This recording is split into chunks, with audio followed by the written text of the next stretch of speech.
think it's important for creatives in general to just remember that I think we have a right to be creatives, but to Mhm. be financially successful with it, I still think that's a privilege. Hmm.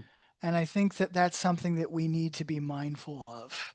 You know, just because you wrote a book or made a piece of art and it meant something to you, like you guys said, like it may not be a 5-star thing for you and you're not gonna finish it or you're not gonna Yeah. like it at all. You're not gonna find it interesting. Ryan might buy my book and get a page in and be like, nope, this isn't for me. And if you're a creative, like you have to be okay with that. Yeah. You have to be okay with that. And so to me, I think that's something that I always want, man, especially like on the publishing side of it, I always want to remind authors and writers and like, look, there's no guarantees here, but you wrote something beautiful and you should be proud of that. Yeah. You know, No. and you enjoyed that process, you're passionate about that process, about what you've created. That's the beauty of it. Now, if you get paid for it and you get to the point where that's all you have to do, great. Then you're like in the what, 1% of the world. Yeah. And that's Yeah. fantastic. But so that's one thing I would say. I'm going to cheat and give you two. Is that all right? Yeah, you're right. Yeah. Pile them on. Yeah. Fine. Yeah. Okay. Because I do think this one goes with it is just be gritty. Have grit. Have grit. I don't know if you guys are familiar with Jane Friedman, if you've heard of her at I all. know the name.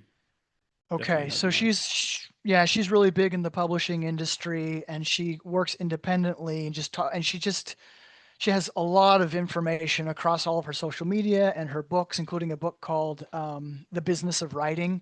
I Mhm. highly recommend it for anyone who's an author. But she has information in there. And it basically just, to me, what I feel like over the years I've learned is the authors who make it, kind of like financially or get in there, are the ones who just don't stop. Yeah. They just grit it out. It's not even like the most talented, and she talks about this in her book, and she says it much more. She puts it better than I am right now, but she backs it up with statistics and stuff and some research that she shares from other organizations that have shared about that, and like the number of authors who make it to so many published books. So just being gritty about it and not giving up. There's always going to be plenty of excuses you can make for why you shouldn't be writing or working on your creativity.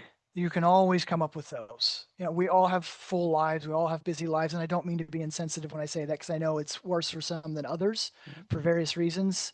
But if it means something to you, you'll make time for it. If you're passionate about it, you'll make time for it. If you love reading, you'll make 3 or 4 hours of the day for it.